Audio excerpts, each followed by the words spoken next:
विद्यार्थी मित्रांनो, सह्याद्री ट्युटोरियल्समध्ये तुमचं स्वागत आहे। आज आपण अल्केन हा टॉपिक फिनिश करणार आहे आणि या टॉपिकमध्ये आपण काय स्टडी करायचं बघा, अल्केनचं क्लासिफिकेशन, ओके, नॉमेनक्लेचर म्हणजे IUPAC nomenclature, isomerism, okay, conformation important आहे आणि ते फक्त इथेन्स आहे आपल्याला बघा, इक्लिप्स स्टॅगर्ड कॉन्फिगरेशन, मग कुठलं स्टेबल आहे किंवा कुठलं अनस्टेबल आहे या गोष्टी पण आपल्याला स्टडी करायचे। फिजिकल आणि केमिकल प्रॉपर्टीज म्हणजे आल्या रिॲक्शन्स, ज्याला मुलं घाबरतात पण तो पॉईंट आज आपण क्लिअर करणार आहे। तर मग ह्याच्यात वुड्स रिॲक्शन पण आहे जी मोस्ट इम्पॉर्टंट आहे। फ्री रॅडिकल मेकॅनिझम एक्सप्लेन करतो मी, तुम्ही समजून घेण्याचा प्रयत्न करा। त्याच्यानंतर कंबशन रिॲक्शन्स आणि पायरोलिसिस, ठीक आहे, म्हणजे हिटिंग इफेक्टच आहे। युजेस, आता तुम्हाला प्रश्न पडला असेल किंवा माझ्या मनात पण प्रश्न आला सुरुवातीला की मग याच्यावरती CETत कोणते कोणते क्वेश्चन्स आलेले आहेत किंवा येऊ शकतात। तर तुम्हाला सांगू का, सगळेच पॉईंट इम्पॉर्टंट आहेत पण मोस्ट इम्पॉर्टंट मला वाटतं नॉमेनक्लेचर, ओके, कारण IUPAC नॉमेनक्लेचर इम्पॉर्टंट आहे, त्याच्यावरती क्वेश्चन्स आहेत। बरं, त्याच्यानंतर आणखीन काय सांगा, रिॲक्शन्स। गेल्या वर्षी 2019च्या पेपरमध्ये वुड्स रिॲक्शनचा प्रश्न होता, पण इश्यू असं आहे की मग हॅलोजन डेरिव्हेटिव्ह ऑफ अल्केन जो 12th मध्ये टॉपिक आहे त्याच्यात परत वुड्स रिॲक्शन आहेच ना, मग हे कुठला टॉपिक आहे, हाच टॉपिक आहे असं लक्षात घ्या। त्याच्यानंतर तुम्हाला सांगू का, युजेस, ओके, आता आयसोमेरिझम आहे ना, लक्षात घ्या, एखादी डेफिनेशन सुद्धा विचारतील। CET म्हणलं ना, एकदम तुम्ही इमॅजिनच नाही करू शकणार की हा प्रश्न परीक्षेत कसा येऊ शकतो, इतका सोपा, इतके सोपे प्रश्न येणार आहेत। मग चला वेळ न घालवता आपण आता टॉपिकला सुरुवात करूया। बघा, आपल्याला सिलेबसमध्ये ना CETला फक्त अल्केन आहे, ओके, पण तुम्ही 11th मध्ये बघितलं आपल्याला alkane, alkyne, alkyne, aromatic compound एवढं सिलेबसमध्ये होतं, ओके। मग लक्षात घ्या की अल्केन म्हणजे कोण आहे, मग ॲलिफॅटिक, आणि तेही सॅच्युरेटेड हायड्रोकार्बन्स। सॅच्युरेटेड याचा अर्थ त्याच्यामध्ये कार्बन आणि हायड्रोजनमध्ये फक्त सिंगल बॉन्ड असणार आहे। आता एक गोष्ट लक्षात ठेवायची की सिंगल बॉन्ड असेल ना तर सॅच्युरेटेड, आणि त्याचबरोबर तिथं sp3 हायब्रिडायझेशन असणार आहे, म्हणजे त्या ठिकाणी कार्बनचं एक s ऑर्बिटल आणि 3 p ऑर्बिटल, म्हणजे टोटल झाले किती ऑर्बिटल, 4 ऑर्बिटल, त्यांचं मिक्सिंग अँड रिकास्टिंग होतं आणि 4 नवीन ऑर्बिटल तयार होतात, लक्षात घ्या, कार्बनचे, आणि त्यांच्याबरोबर मग हायड्रोजन ओव्हरलॅप होतं, मग CH4 म्हणजे मिथेन, तुम्हाला माहिती आहे कार्बन 1 आणि हायड्रोजन किती सांगा, 4, लक्षात घ्या। मग ही जी अशी जॉमेट्री आहे ना, ही आहे टेट्राहायड्रल जॉमेट्री, कसली सांगा, टेट्राहायड्रल जॉमेट्री। मग लक्षातच ठेवायचं आहे sp3 हायब्रिडायझेशन, टेट्राहायड्रल जॉमेट्री। आता एक एन हेक्झेनचं एक्झाम्पल घेऊया बरं का, लक्षात घ्या। आता हेक्झेन म्हणजे 6 कार्बन येणार आहे, मग मी इथं लिहितो 1 2 3 4 5 आणि 6। कार्बनची व्हॅलेन्सी किती असते सांगा, 4। आता या कार्बननं एक इलेक्ट्रॉन याच्याबरोबर शेअर केलाय, त्याला 3 अजून करायचे आहेत, म्हणजे इथं CH3 येणार, CH2 मध्ये सगळे CH2 येणार आणि एंडला परत CH3 येणार आहे। आता हा जो स्ट्रक्चरल फॉर्म्युला जो इथं मी काढलाय ना, मला तुम्हाला दाखवायचं आहे आता कंडेन्स्ड फॉर्म्युला।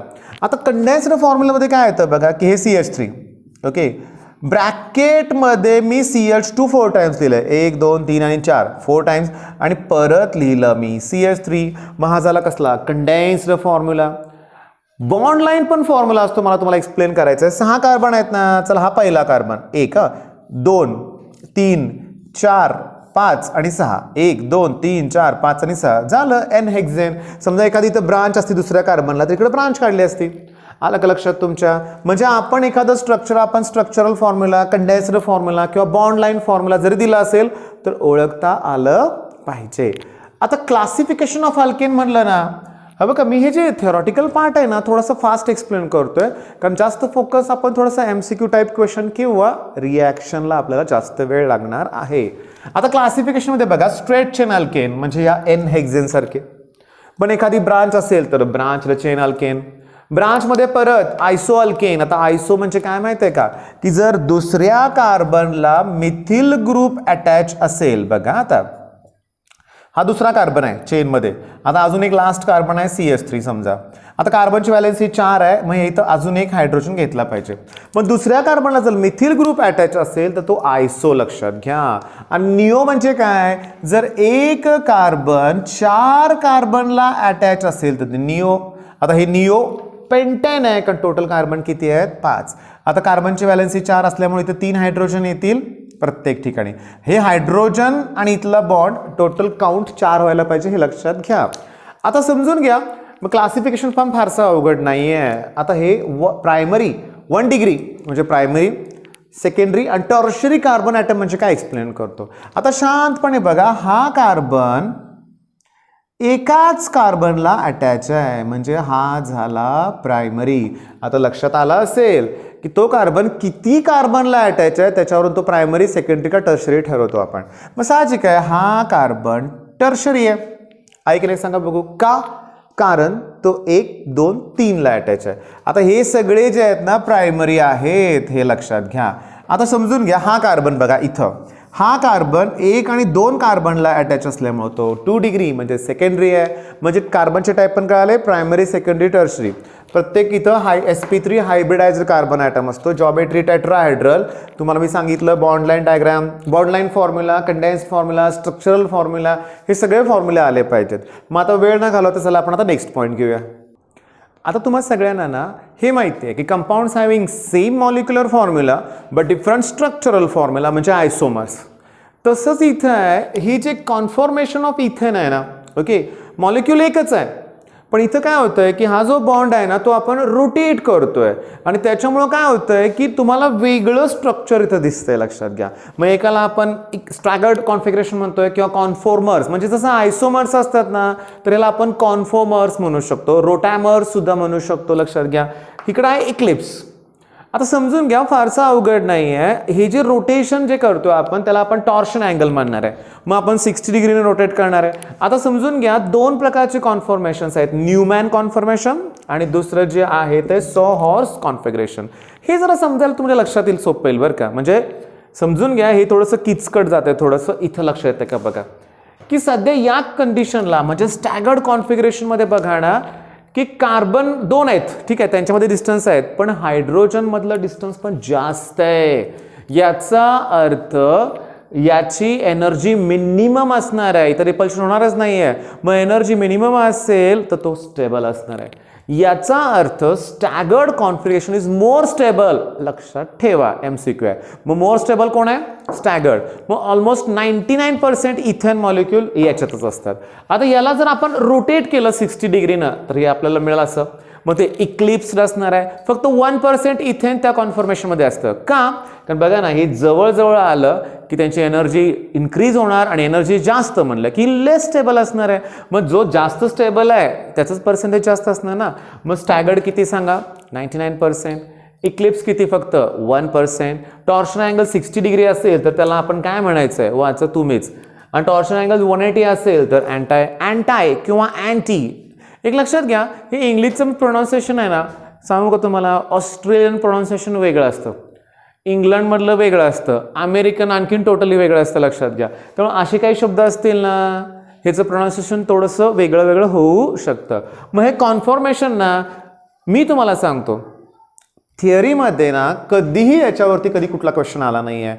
म्हणजे मी आता गेली 15 वर्ष शिकवतोय ना, कॉन्फॉर्मेशनवरची क्वेश्चन नाही आहे. आला तर MCQ, हे लक्षात घ्या. मग CETसाठी आपल्याला फक्त मेन पॉईंट डोक्यात ठेवायचे आहेत. कोण स्टेबल आहे, बट कॉन्फिगरेशन कुठल्या प्रकारचे आहेत, न्यूमॅन, सोहॉर्स, मग तुम्हाला त्या गोष्टी लक्षात ठेवाव्या लागतील. आले लक्षात? चला आता नेक्स्ट पॉईंट घेऊया. मी तुम्हाला आत्ताच ना आयसोमर्सबद्दल बोललो की कंपाऊंड्स हॅव्हिंग काय सांगा, same molecular formula but different structural formula, ते आयसोमर्स. आणि त्याची प्रॉपर्टी आहे किंवा ही जी फिनॉमिना आहे त्याला आपण आयसोमेरिझम म्हणणार आहे. आता ब्युटेन कार्बन किती असतात सांगा? 4. मग एक स्ट्रेट चेन आणि एक आयसो चेन. मग तिथं आयसोमर्स 2 पॉसिबल आहेत. पेंटेनमध्ये 3 आयसोमर्स आहेत, हेक्झेनमध्ये 5. मी तुम्हाला सांगतो हे सगळं पाठ करा, कारण बघा ना, नोनेन 35 आहे. 35 स्ट्रक्चर तुम्ही काढू शकत नाही. नोनेनमध्ये तुमच्या लक्षात आलं असेल 9 कार्बन असतील तर 35 आयसोमर्स पॉसिबल आहेत. ह्याच्यावरती CETत प्रश्न येणार, हे लक्षात घ्या. आणि डिकेन 75, पण हे पेंटाडिकेन असेल, पेंटाडिकेन असेल तर 4347, 4347 आयसोमर्स आहेत. मी तुम्हाला इथं ना पेंटेनचे आयसोमर्स किती आहेत सांगा? 3 ड्रॉ करून दाखवतो. आता एक तर असणार आहे स्ट्रेट चेन, ओके, म्हणजे इथं 3 हायड्रोजन, 2 इथं 2 इथं 2 आणि इथं 3. मग याचं नाव आहे N हेक्झेन, ओके, N हेक्झेन, ठीक आहे. तुम्हाला मगाशी मी सांगितलेलं दुसऱ्या कार्बनला जर मिथिल ग्रुप असेल तर ते आयसो झालं. मग इथं CH3, इथं CH3, इथं CH, हे 3 कार्बन झाले. CH2 4, CH3 5. असं असेल तर ते आयसो पेंटेन. आता सांगू का तुम्हाला, आता तिसरं जे असणार आहे स्ट्रक्चर ते निओ असणार आहे. म्हणजे एका कार्बनला 4 कार्बन अटॅच. इथं तुम्ही जर हायड्रोजन काउंट केले सगळ्यातले तर 12च येतील, हे लक्षात घ्या. मग आता इथं CH3 लिहितो आणि याचं नाव काय सांगा, निओ पेंटेन. आता आयसोमेरिझम वाटतोय सोपा, पण हे ज्यांनी वाचलंय, हे ज्यांच्या लक्षात आहे त्यांनाच एक्झाममध्ये जमणार आहे. होणार आहे काय, ऑक्टेन. मग काय 18 स्ट्रक्चर काढत बसणार आहे का? अरे 9, 5 काढणं सुद्धा वेळ टाइम कन्झ्युमिंग आहे. आणि इश्यू काय होतो, एखादं आयसोमर स्ट्रक्चर नाही राहिलं, मग समजा एक कमी काढलं तर तिथं पण पुन्हा मॅच होत नाही. त्यापेक्षा सरळ लक्षात ठेवा.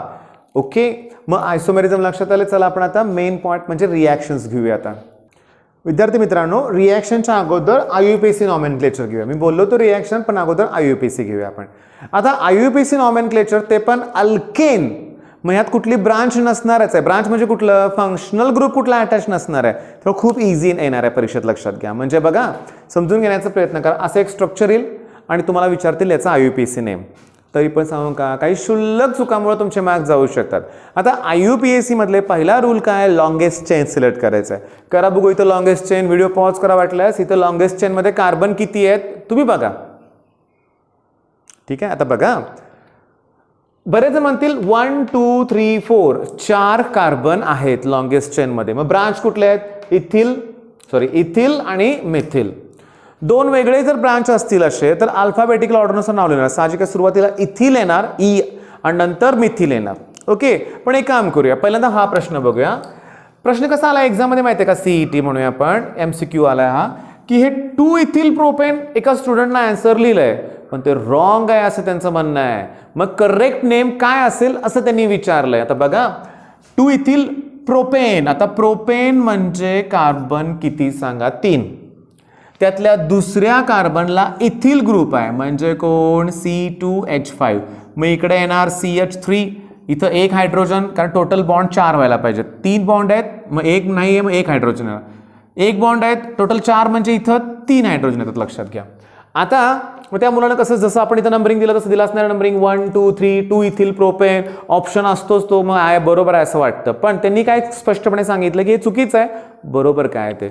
आता लक्षात घ्या, मी सांगतो, जर दुसऱ्या कार्बनला जर इथिल ग्रुप, जर दुसऱ्याच कार्बनला इथिल ग्रुप असेल तर त्याला एक्सटेंड करायचं. म्हणजे असं, इथं CH3 येणार, हा दुसरा कार्बन आहे ना, मग हा C2H5 ग्रुप म्हणजे CH2CH3 असं येणार. हे लक्षात घ्या. केलं का एक्सटेंड, CH2CH3 जर दुसऱ्या कार्बनला असेल तर हे H, आणि इकडं आहे CH3. आता नंबरिंग देऊया. आता लॉंगेस्ट चेन 1 2 3 नाही येणार, 1 2 3 4 येणार. पण जर मी इकडून नंबर दिले तर 1 2 तिसऱ्या कार्बनला ब्रांच येते. पण जर मी इकडून नंबर दिले तर दुसऱ्याच कार्बनला ब्रांच, इकडून नंबर दिले तरी चाललं असतं. आता ब्रांचचा नंबर छोटा पाहिजे ना, लोएस्ट लोकल नंबर. मग इथं आता दुसऱ्या कार्बनला मिथिल ग्रुप आहे, म्हणजे 2 मिथिल. 4 कार्बन आहेत म्हणजे ब्यूटेन. हे झालं आपलं IUPAC नॉमेनक्लेचर. आता हा तुमचा होमवर्क आहे. मला सांगा, इकडून मोजलं तर हा दुसरा कार्बन आहे, मग दुसऱ्या कार्बनला कुठला ग्रुप दिसतोय, इथिल. मग त्याला एक्सटेंड केलं पाहिजे. इकडून मोजलं तरी दुसऱ्या कार्बनला परत इथिल, म्हणजे त्याला सुद्धा काय केलं पाहिजे, एक्सटेंड केलं पाहिजे. मी सोडून देतो. इकडे बघा, CH3 हे इथं येणार CH2CH3, हे खाली CH3 आहेतच, हे C, हे CH3 इकडं, हे पण CH3 इकडं, आणि इकडे एक्सटेंड केलं मी CH2CH3. बऱ्यापैकी सिमेट्रिकल स्ट्रक्चर आहे. आपण इकडून नंबर देऊया 1 2 3 4 5 आणि 6. हीच लॉंगेस्ट चेन आहे. मग अशी मोजली तर 4च होते ना, मग झाली का गडबड. मग रूल काय डोक्यात ठेवला, दुसऱ्या कार्बनला इथिल ग्रुप असेल तर एक्सटेंड करा. ओके, आता समजून घ्या, तिसऱ्या कार्बनला 2 ग्रुप अटॅच आहेत, दोन्हीच्या दोन्ही मिथिल ग्रुप आहेत. चौथ्या कार्बनला पण 2 आहेत, दोन्हीच्या दोन्ही पुन्हा मिथिल आहे. मग IUPAC नॉमेनक्लेचर मध्ये असं येणार 3,3 4,4 डॅश. 4 म्हणल्यावर टेट्रा आणि पुढे काय लिहिणार सांगा मिथिल आणि 6 कार्बन आहेत म्हणजे हेक्झेन, टेट्रा मिथिल हेक्झेन. आता IUPAC तुम्हाला सांगू का जेवढे घेईल तेवढे एक्झाम्पल्स कमी आहेत, पण मी तुम्हाला सांगू का एक्झाममध्ये बघा असा प्रश्न आला होता. आता हे हॅलोजन डेरिव्हेटिव्ह मधला होता लक्षात घ्या आणि इथं आय लिहिलं होतं. बाकीच्या ब्रांचेस पण होत्या. आता मी तुम्हाला सांगतो CETत आलेला क्वेश्चन मी घेतलाय बरं का, समजून घ्या. बाकीच्या ब्रांचेस होत्या मला आता आठवत नाही, पण एवढं आठवतंय आणि त्याच्यानुसार लॉजिक काय ते पण सांगतो. इथं पहिला कार्बन, दुसऱ्याच कार्बनला आयोडीन, मग काय येणार 2 आयडो येणार ना, आणि एकाच ऑप्शनमध्ये 2 आयडो होतं, साहजिक आहे तोच बरोबर आहे. विद्यार्थी मित्रांनो IUPACची प्रॅक्टिस खूप करा. मी जास्त घेत बसणार नाही आहे कारण रिॲक्शनवर फोकस असणार आहे माझा, आणि रिॲक्शनसाठी मी तुम्हाला काय करणार आहे एक चार्ट शिकवणार आहे आता, आणि त्या चार्टनुसारच तुम्हाला सतत त्याची प्रॅक्टिस करायची आहे. आणि बघा बरेच जण म्हणतात की रिॲक्शन जमत नाही आहे, मग त्यांची सुरुवात आजपासून होईल हे लक्षात घ्या. ठीक आहे, मग आता रिॲक्शन्स घेऊया. आता एक लक्षात घ्या आपल्याला ना प्रिपरेशन रिॲक्शन्स बघायचे आहेत. एक सांगू का लक्षात घ्या की तुम्हाला ना प्रिपरेशन काय तयार करायचं तर अल्केन तयार करायचं आहे. पहिली गोष्ट लक्षात पाहिजे की अल्केन आपण कशापासून तयार करू शकतो, लक्ष द्या. मग अल्केन आपण अल्कीन पासून तयार करू शकतो, अल्काइन पासून तयार करू शकतो, आणि हे दोघेही ना अनसॅच्युरेटेड हायड्रोकार्बन्स आहेत. अनसॅच्युरेटेड बघा अल्केन हे सॅच्युरेटेड आहे म्हणजे सगळे सिंगल बॉन्ड, हे दोघेही अनसॅच्युरेटेड आहेत म्हणजे ह्याच्यात अल्कीनमध्ये डबल बॉन्ड असतो आणि अल्काइनमध्ये ट्रिपल बॉन्ड असतो. मग याचं जर तुम्ही रिडक्शन केलं, काय केलं सांगा, रिडक्शन, की मग तुम्हाला अल्केन तयार होतं. याचं सुद्धा रिडक्शन करायचं आहे, पण रिडक्शन करताना आपण रेनी निकेल यूज करणार आहे. आता लक्षात घ्या, आता MCQ बघा की रेनी निकेल आहे ना, हे निकेल आणि ॲल्युमिनियमचं अलॉय आहे. दोघांचं जे काय पर्सेंटेज आहे ते इक्वल असणार आहे, जेवढं निकेल तेवढंच aluminium, but it is leached with NaOH. Leaching आठवा, बेअर्स प्रोसेस, हॉल्स प्रोसेस, मग इथं लिचिंगसाठी NaOH यूज केलंय. मग रेनी निकेलबद्दल प्रश्न काय, अलॉय ऑफ निकेल आणि ॲल्युमिनियम, लीच्ड विथ काय सांगा NaOH. बरं, हे जे कॅटलिस्ट आहे तो लक्षात घ्या, तो रिॲक्शनचं स्पीड इन्क्रीज करतोय, पण रिॲक्शन कुठली आहे सांगा, रिडक्शन. मग अल्कीन आणि अल्काइनचं रिडक्शन केलं की अल्केन. ॲट स्टार्ट एवढं तर लक्षात आलं पाहिजे. रिॲक्शनसाठी मी तुमच्याकडून प्रॅक्टिस करून घेणार आहे बरं का. आता तिसरं बघा, आता अल्किल हलाइड. आता अल्किल हलाइडची रिॲक्शन जर सोडियम मेटल बरोबर झाली की अल्केन तयार होतं, आणि या रिॲक्शनला आपण वुड्स रिॲक्शन म्हणणार आहे. ही मोस्ट इम्पॉर्टंट आहे. 2019 म्हणजे गेल्या वर्षीच्या ऑनलाईन एक्झाममध्ये CETत याच्यावरतीच क्वेश्चन होता, लक्ष द्या आता. म्हणजे ठीक आहे, वुड्स रिॲक्शन.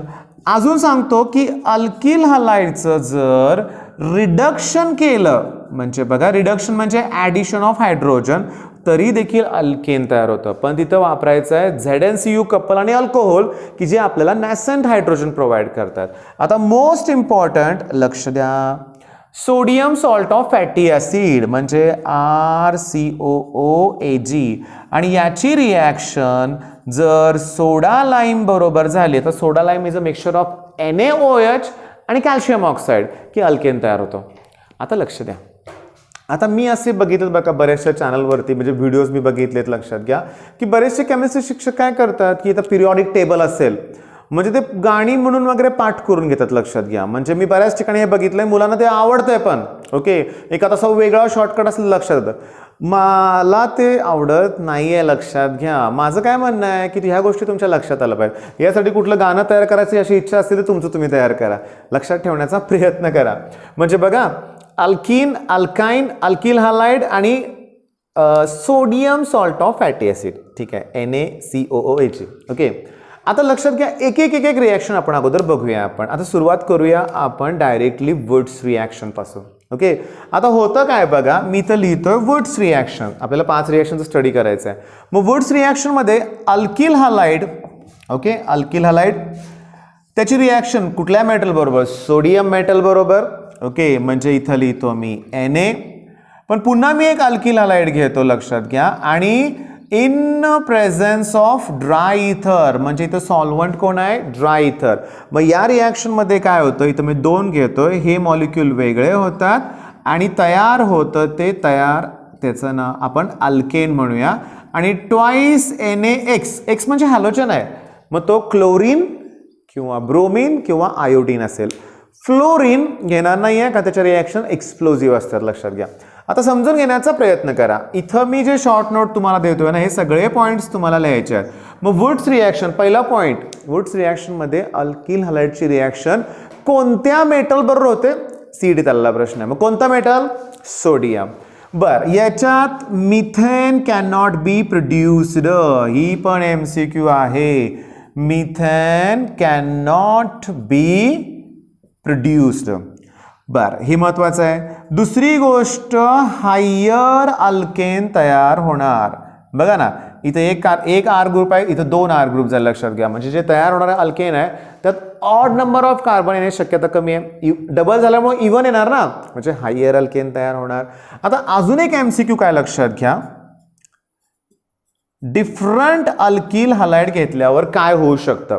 म्हणजे बघा, एक तुम्ही घेतलाय RX आणि दुसरा घेतलाय R'(X) आणि मेटल आहे सोडियम. ओके, मग असं होऊ शकतं की याचेच 2 मॉलिक्यूल एकामेकावर रिॲक्ट होतील आणि RR असा अल्केन तयार होतील. याचेच 2 मॉलिक्यूल एकमेकावर रिॲक्ट होतील R', किंवा हे दोघं रिॲक्ट होतील RR'. आता समजून घ्या ना, याला दोघांना आपण सिमेट्रिकल म्हणूया. काय सांगा? सिमेट्रिकल. आणि याला आपण अनसिमेट्रिकल म्हणूया आपण. म्हणजे तुमच्या डोक्यात येते का बघा, की समजून घेण्याचा प्रयत्न करा की या केसमध्ये याचं जे आहे ना, हे मायनर असणार आहे. दोघं सेम आहेत ना, हा मेजर प्रॉडक्ट असणार आहेत. हे दोघं सेम आहेत, मेजर असणार आहेत. हे दोघं वेगळे वेगळे आहेत, हा मायनर प्रॉडक्ट असणार आहे. आणि समजून घ्या की टोटल 3 प्रॉडक्ट पॉसिबल आहे, 3 अल्केन म्हणूया आपण. मग वुड्स रिॲक्शनचं लक्षात आलं का बघा, methane can not be produced, पहिला पॉईंट. हायर अल्केन प्रोड्यूस होत आहे. जर डिफरंट अल्किल हलाइड घेतले की 3 डिफरंट अल्केन तयार होतात. आणि समजून घ्या, हे सगळं तुमच्या पुस्तकात व्यवस्थित दिलेलं आहे. मग आता स्क्रीनशॉट काढून घ्या, नंतर व्हिडिओ पॉज करून तुम्ही ते लिहून काढा. मी आता नेक्स्ट रिॲक्शन एक्सप्लेन करतोय. आता लक्ष द्या की मी इथं की नाही कार्बन कार्बन डबल बॉन्ड घेतोय, म्हणजे मी हे इथं इथीन घेतोय. मला 2 हायड्रोजन लागणार आहे. डबल बॉन्ड आहे ना, एक हायड्रोजन ऍड केले की डबल बॉन्डचं सिंगल बॉन्ड होईल. मगाशी सांगितलेला कॅटलिस्ट आठवा.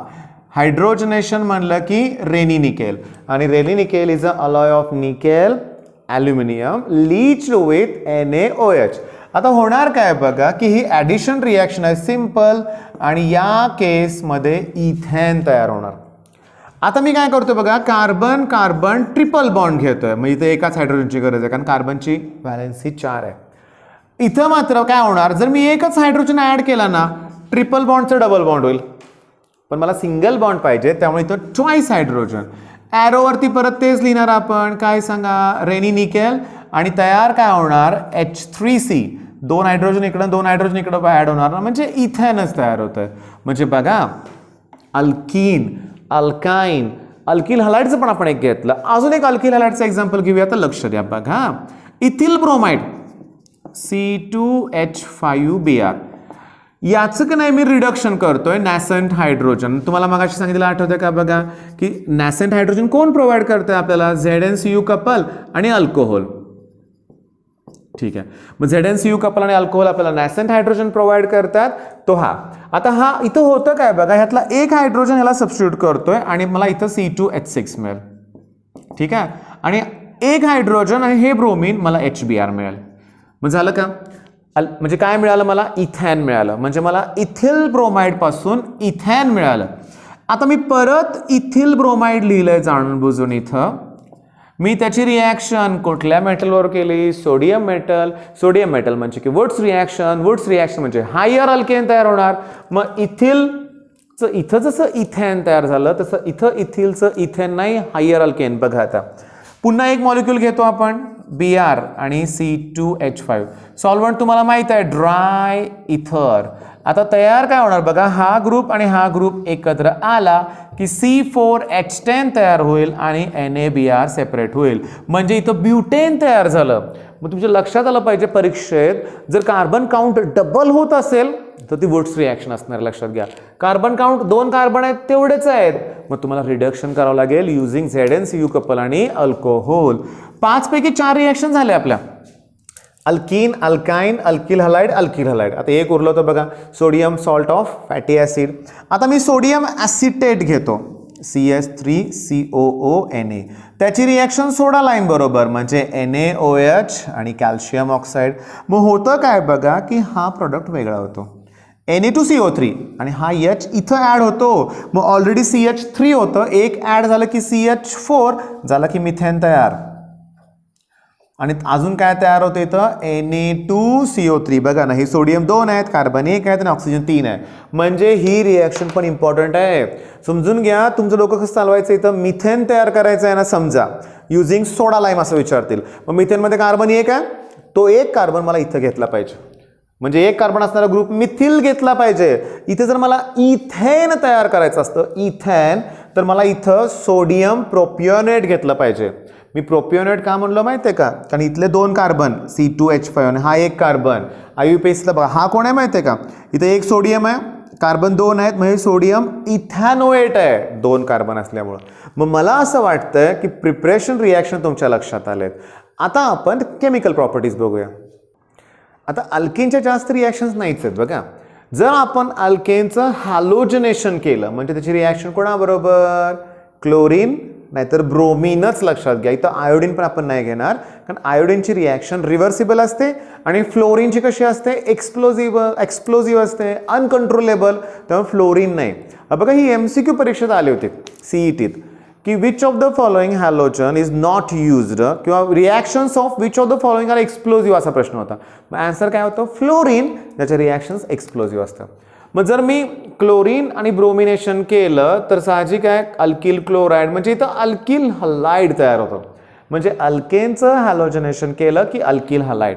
नायट्रेशन, आता नायट्रेशन म्हणलं की नायट्रिक ॲसिड बरोबर रिॲक्शन, HNO3 असं लिहिलं बरं का मी. आणि इथं तयार होतो नायट्रो ग्रुप, NO2 ग्रुप. मग NO2 ग्रुप इथल्या हायड्रोजनला सबस्टिट्यूट करतो, तो H आणि OH H2 वेगळा होतो. पण हे आपण बघूयाच. पायरोलिसिस म्हणजे थर्मल डिकम्पोजिशन. आणि जेव्हा मोठा हायर अल्केन असतो ना, त्याचं थर्मल डिकम्पोजिशन झालं की लोअर अल्केन तयार होतात. पण 5 पेक्षा जास्त जर कार्बन असतील, म्हणजे 6 आहेत समजा, तर त्या केसमध्ये बेन्झीन तयार होणार. मग हे ॲरोमेटायझेशन होणार, ॲरोमॅटिक कार्बनमध्ये ते कन्वर्ट होणार. लक्षात घ्या. कंबशन तुम्हाला माहितीच आहे, मिथेन हा ना LPG मधला मेन कॉन्स्टिट्युएंट आहे. लक्षात घ्या, methane gas is a fuel आहे म्हणून आपण.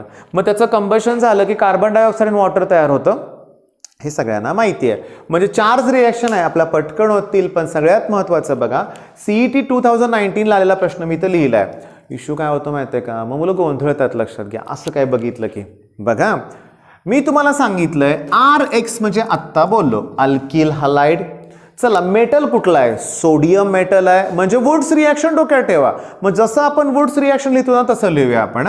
म्हणजे पहिला अल्किल हलाइड, ओके, हे ट्वाइस एन आहे ना, मी इकडे एक एन येणार, ओके. सोडियम ट्वाइस एन आहेत. हां, आपल्याला माहिती आहे एक ग्रुप अजून इकडे लिहिणार आहे आपण, X आणि R, पण त्याला पण आपण N न मल्टिप्लाय करणार. मग N आणि N झालं का ट्वाइस एन, ओके. आता इथं लिहिलंय ड्राय इथर. सोडियम का लिहित नाही इथं मी ॲरोवरती, ते ऑलरेडी मी इथं लिहिलंय, ठीक आहे, ओके. आता तुम्हाला माहिती आहे हे दोघं वेगळे होणार आहेत. आणि होणार काय, NR आणि इथला पण NR, पण ट्वाइस एन नाही, N एकदाच लिहिणार तुम्ही R' लिहिणार. मग तुम्हाला सांगू का, आणि प्लस पुढं होणार आहे twice N NaX, twice N. बघा, हे NX आणि NX मात्र ट्वाइस एन होणार. मग ट्वाइस एन NaX. पण त्यांनी विचारलंय प्रॉडक्ट म्हणजे मेन प्रॉडक्ट कोण आहे विचारलंय. हां, आणि सांग ह्याचं करेक्ट आन्सर मी चेक केलंय, ते आहे N अल्केन. मग आलं का लक्षात, हे लिहून घ्या तुमच्या वहीमध्ये. आणि ते झाल्यानंतर आपण ह्या 4 रिॲक्शन आपण आता डिस्कस करूया. आता लक्षात द्या, आपण रिॲक्शनमध्ये सुरुवातीला हॅलोजनेशन डिटेलमध्ये बघूया आपण. बघा, हॅलोजनेशन साहजिक आहे, हॅलोजन बरोबर रिॲक्शन. मग हॅलोजन कुठले आहेत रे, फ्लोरीन, क्लोरीन, ब्रोमीन आणि आयोडीन. फ्लोरीन, क्लोरीन, ब्रोमीन आणि आयोडीन. लक्षात घ्या, फ्लोरीनची रिॲक्टिव्हिटी सगळ्यात जास्त आहे, पण रिॲक्शन एक्सप्लोजिव्ह आहेत, अनकंट्रोलेबल, त्यामुळे हे येणार नाही आहे. ब्रोमीन ठीक आहे. सॉरी, आयोडीन रिॲक्शन स्लो आणि रिव्हर्सिबल आहेत त्यामुळे नाही आहे. मग जनरली आपण फक्त क्लोरिनेशन आणि ब्रोमिनेशन कन्सिडर करूया. आता समजा ब्रोमिनचं एक्झाम्पल पहिल्यांदा घेतो कारण मला क्लोरिनेशन डिटेलमध्ये घ्यायचं आहे.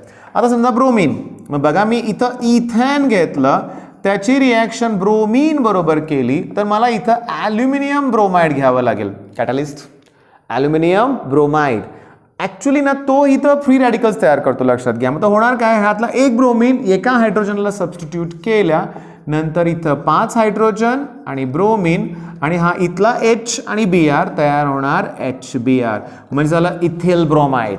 Ethyl bromide. आता क्लोरिनेशनच्या वेळेस मात्र बघा की समजा मी मिथेन घेतलं आणि क्लोरीन बरोबर reaction, UV light, ultraviolet light किंवा सनलाईट पण चालेल. ब्रोमीनच्या वेळेस ॲल्युमिनियम ब्रोमाइड यूज करतात, ही MCQ आहे, परीक्षेत आलेलं आहे. आणि क्लोरीनच्या वेळेस अल्ट्राव्हायोलेट लाईट. मग होतं काय, इथं मिळणार आहे तुम्हाला मिथिल क्लोराईड आणि प्लस HCl. पण तुमच्या पुस्तकात पण दिलंय ही रिॲक्शन स्टॉप होत नाही आहे. म्हणजे बघा हे जे तयार झालंय मिथिल क्लोराईड ते दुसऱ्या क्लोरीन बरोबर ऍक्ट होईल. मग ह्यातला क्लोरीन एका हायड्रोजनला अजून सबस्टिट्यूट करेल, मग CH2Cl2 तयार होईल आणि प्लस HCl. आता याची रिॲक्शन अजून एका बरोबर होईल म्हणजे CH2Cl2 आणि अजून Cl2 म्हणजे होणार काय CHCl3 म्हणजे क्लोरोफॉर्म आणि प्लस पुन्हा HCl. अजून म्हणजे थोडक्यात मिक्सचर तयार होतं, लक्षात घ्या. अजून इथं एक कमी झालं की CCl4 कार्बन टेट्राक्लोराईड तयार होईल.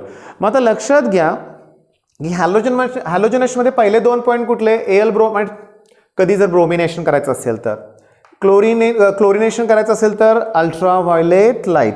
आता महत्त्वाचं काय की मी इथं ना मेकॅनिझम सांगतो क्लोरिनेशनसाठी. ओके, आता होतं काय बघा की समजून घ्या की पहिल्यांदा ना क्लोरीन हा जो मॉलिक्यूल आहे त्याच्यामध्ये जो बॉन्ड आहे ना तो ब्रेक होतो, म्हणजे इथं चेन इनिशिएट होते, लक्षात घ्या.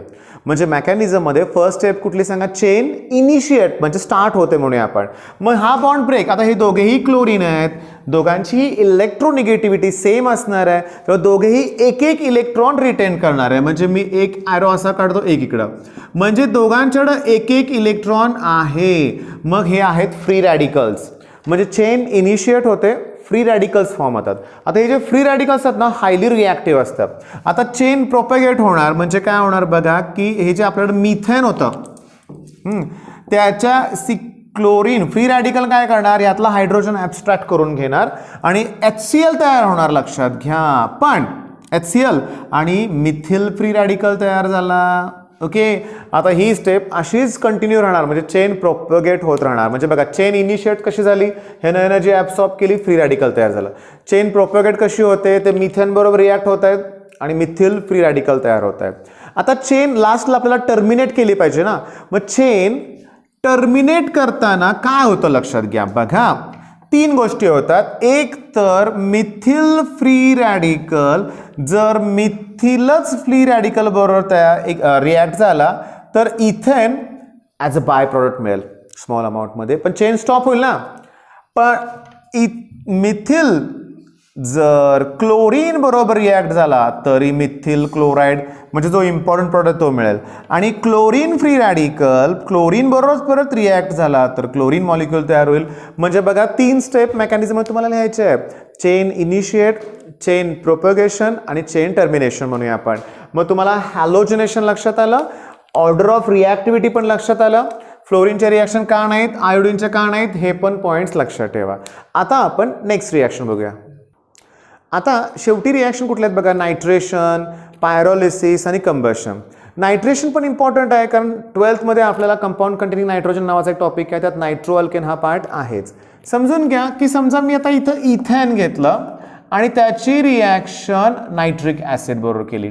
ओके, तर होणार काय की हा जो नायट्रो ग्रुप आहे इथल्या हायड्रोजनला सबस्टिट्यूट करतो. म्हणजे बघा 6 होते हायड्रोजन, एकाला सबस्टिट्यूट केलं की तिथं 5 लिहावं लागणार मला आणि जवळ कोण येणार आहे, नायट्रो. म्हणजे नायट्रो इथेन तयार झालं. ओके, म्हणजे इथं सबस्टिट्यूशन झालं. पण काय होतं माहिती आहे का, लक्षात घ्या, जर आपण हायर घेतले अल्केन, म्हणजे बघा आपण एक काम करूया, प्रोपेन घेऊया. त्याची रिॲक्शन पण जेव्हा नायट्रिक ॲसिडवर होते ना तेव्हा मात्र वेगवेगळे प्रॉडक्ट मिळतात. म्हणजे एक तर नायट्रोप्रोपेन मिळेल, म्हणजे CH3 CH2 CH2 आणि NO2, म्हणजे इथल्या हायड्रोजनला NO2. एक तर ना समजून घ्या तो NO2 ग्रुपमध्ये सुद्धा इथं सुद्धा येऊ शकतो, लक्षात घ्या. म्हणजे काय येणार मग, हा बघा तिथला एक हायड्रोजन कमी होणार हे लक्षात घ्या, त्याच्याऐवजीच तर नायट्रो ग्रुप येतोय. आता या ठिकाणी हे ज्या दोन रिॲक्शन्स लिहिल्यात या आहेत सबस्टिट्यूशन.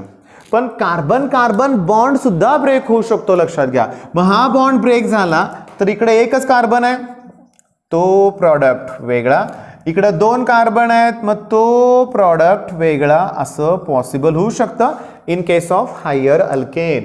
मग नायट्रेशन तुमच्या लक्षात आलंय. मी तुम्हाला आत्ताच बोललो पायरोलिसिस तुम्हालाच करायचा. बघा की पायरोलिसिस म्हणजे थर्मल डिकम्पोजिशन, म्हणजे तिथं डिकम्पोजिशन होतं आणि हायरचं लोअर अल्केनमध्ये कन्व्हर्जन होतं, लक्षात घ्या.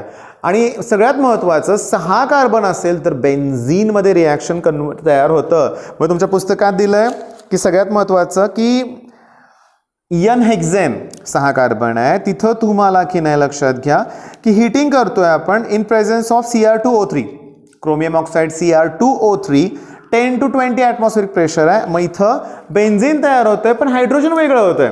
मग याला आपण डिहायड्रोजनेशन सुद्धा म्हणू शकतो, ॲरोमॅटायझेशन सुद्धा त्यांनी दिलेलं आहे.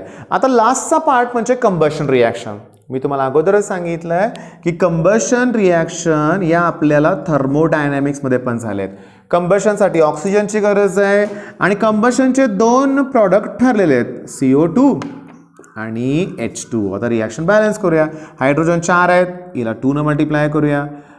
हे 2 ऑक्सिजन आणि हे 2 4 ऑक्सिजन, ह्याला 2 न. समजून घेण्याचा प्रयत्न करा. थर्मोडायनॅमिक्समध्ये काय होतं माहिती आहे का, कंबशन कोणाचं आहे, मिथेन, त्याचा एकच मॉलिक्यूल घ्यायचा असतो. त्यामुळे थर्मोमध्ये आठवा हेस लॉ वगैरे किंवा डेल्टा एनच्या वेळेस आपण इथं कधी कधी 7/2 15/2 पण घेतलंय, फ्रॅक्शन पण घेतो थर्मोमध्ये. मग विद्यार्थी मित्रांनो, हा जो टॉपिक आहे ना ह्यातले सगळे पॉईंट्स मी तुम्हाला एक्सप्लेन केलेत. हा आहे केमिस्ट्री सेकंडमधला, लक्षात घ्या. आता इश्यू असं आहे की बघा याच्यात चांगले मार्क तुम्हाला सीडी हवे असतील ना तर ही थेअरी तर परफेक्ट केली पाहिजे, पण त्याचबरोबर जे MCQs डिस्क्रिप्शनमध्ये तुम्हाला मिळतील जेवढे असतील तेवढे 10-20 शक्यतो 50 पर्यंत देण्याचा माझा प्रयत्न असेल.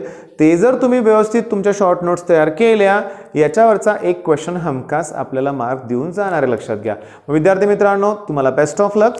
धन्यवाद.